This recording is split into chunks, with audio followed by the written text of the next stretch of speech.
Welcome to the latest PermaJet video. Here we're going to show you probably one of our best kept secrets, something that we've had around for a number of years but never really made a big deal about.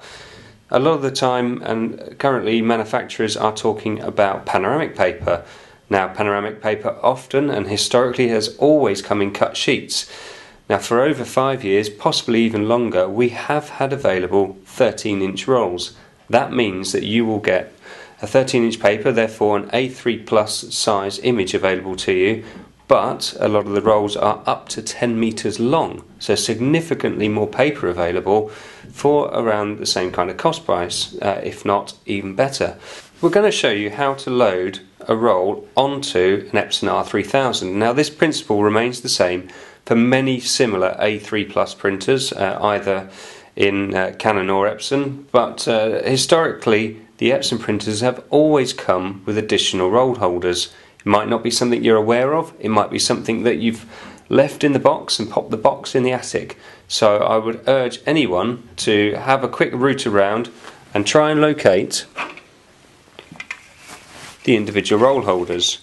Now, these are quite simple bits and pieces. There are two of them, if you'll excuse my arms reaching across.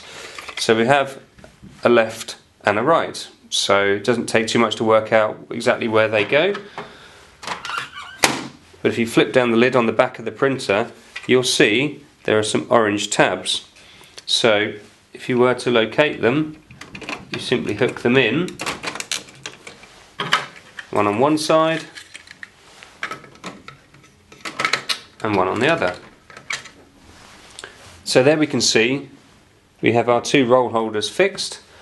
But what we'd obviously ideally like to do is load in our 13-inch roll. Now, this time round we've chosen PermaJet Oyster because that is available in 13-inch, as are a number of other different surfaces.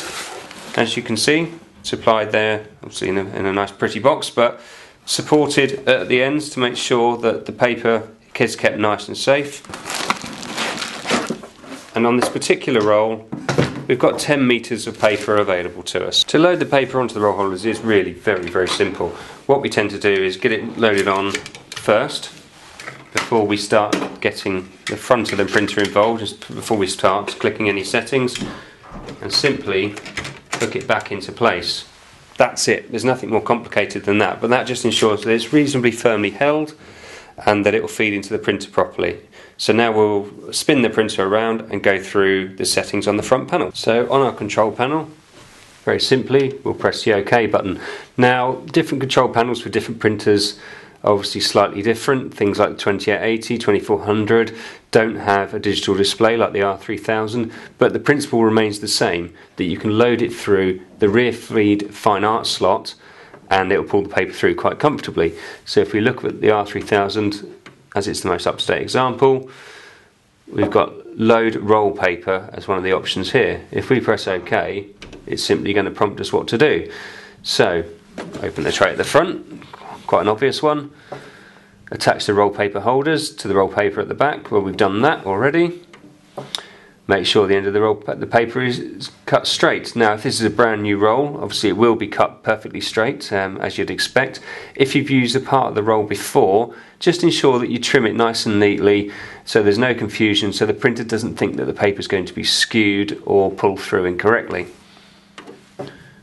Open the rear support. Now, on the R3000, if you've loaded fine art before, you'll know there's a little flip down tray at the back. If you're not sure, you can see our loading fine art instruction guide on one of our other videos, which will help you with that.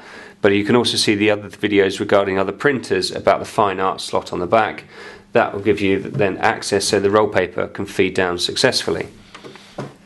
So attach the roll holders correctly, we've done that.